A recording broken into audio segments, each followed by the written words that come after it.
isinya daging semua. Gue Zakia. Dan gue Nida.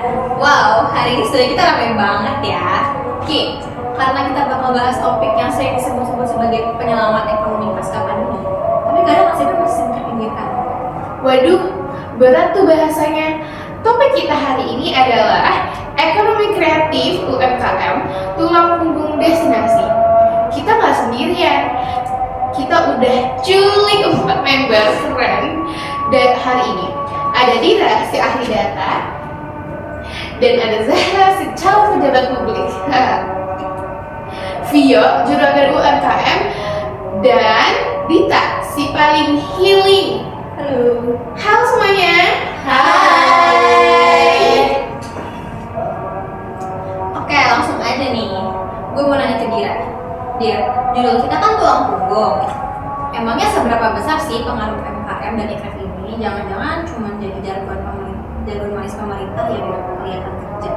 Tajam ya Niat, tapi kalau dibilang jargon sih enggak ya.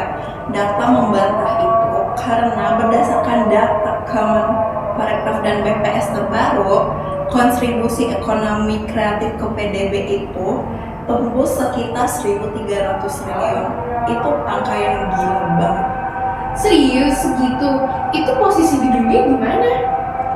Jadi Indonesia itu ada di peringkat ketiga untuk persentase kontribusi aircraft ke PDB setelah Amerika dengan Hollywoodnya, Korea Selatan dengan K-popnya, dan kita tuh lebih dominan ke fashion dan kreasi.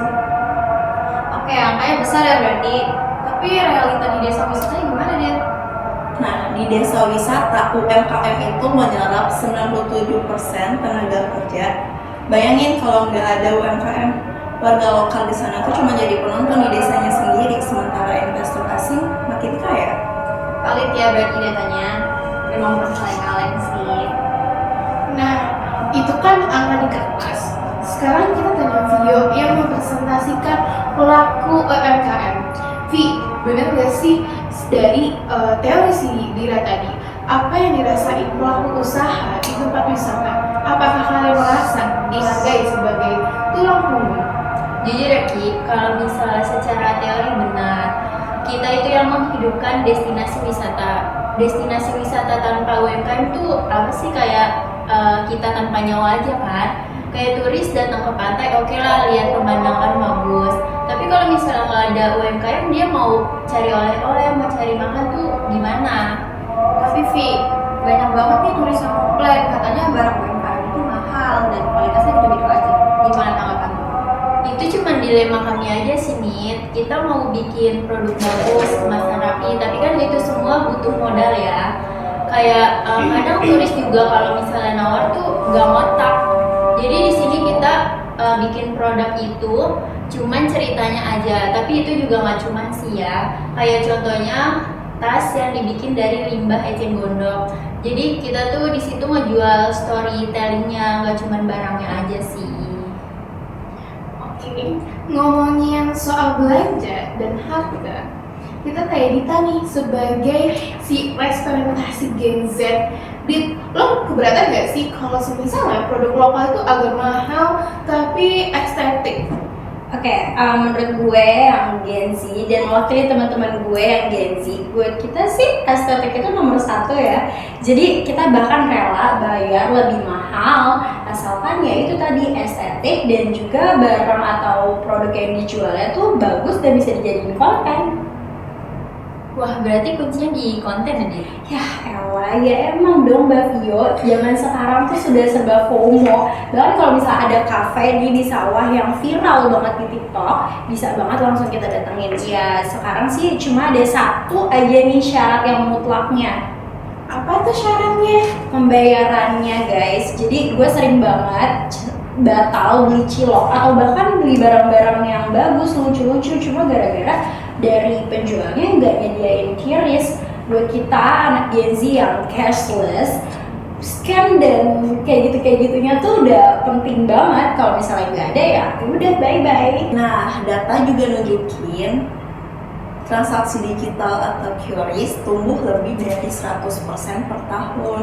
UMKM yang menolak digitalisasi bakalan ketinggalan omset sih. Nah, ini menarik.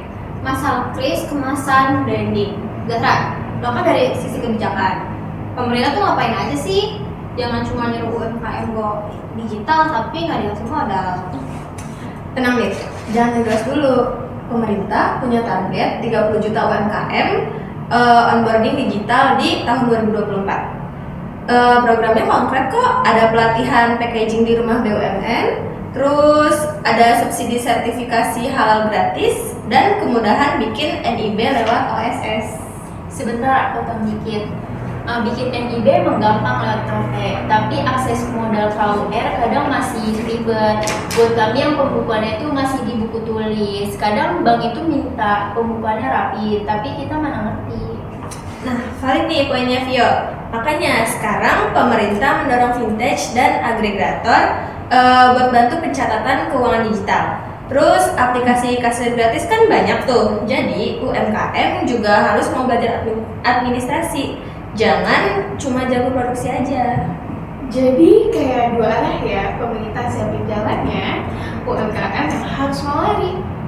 Oke, biar gak cuma teori aja, ada gak sih contoh sukses di mana UMKM itu beneran jadi rajanya di daerah wisatanya masing-masing? Ada banget, contohnya di desa wisata Magelang di Jogja atau Panglipuran di Bali. Di sana UMKM-nya itu terintegrasi, contohnya olahan coklatnya. Terus homestay punya warga itu bukti nyata bahwa UMKM di sana itu berjalan, jadi duitnya nggak lari keluar. Nah, itu tuh mulagiran yang ada di Jogja itu viral banget di kalangan traveler. Karena di sana kita tuh bisa lihat langsung cara pembuatan proses coklat ya, dan itu experience yang gue maksud tadi. Dengan itu gue jadi semangat sih. Artinya gue sebagai pelaku UMKM itu nggak harus jalan sendiri, tapi kita semua tuh harus collab ya. Waduh, gak kerasa kita udah ngobrol panjang lebar dari data makro sampai curhatan soal kiris. Kesimpulannya jelas ya, ekonomi kreatif dan UMKM bukan pelengkap penderita, tapi nyawa dari pariwisata. Tapi PR-nya masih banyak nih, ada digitalisasi, akses modal, dan kolaborasi. Oke, satu kalimat penutup dong dari masing-masing narasumber buat mendengar kita. Oke, dari gua duluan ya. Data membuktikan UMKM kuat, ekonomi Indonesia solid. Oke, sekarang dari gua. Manfaatkan fasilitas pemerintah, urus izin, dan naik kelas. Sekarang dari gue ya. Cintai produk lokal karena di situ ada keringat kita. Dan yang terakhir sebagai penutup dari gue, support brand lokal karena lokal itu keren dan udah pasti estetik. Mantep banget, terima kasih buat Dira, Zahra, Vio, dan Dita. Dan terima kasih buat Sobat Kampus yang udah denger podcast kita. Jangan lupa follow podcast kita, gue Nida. Dan gue Zakia, sampai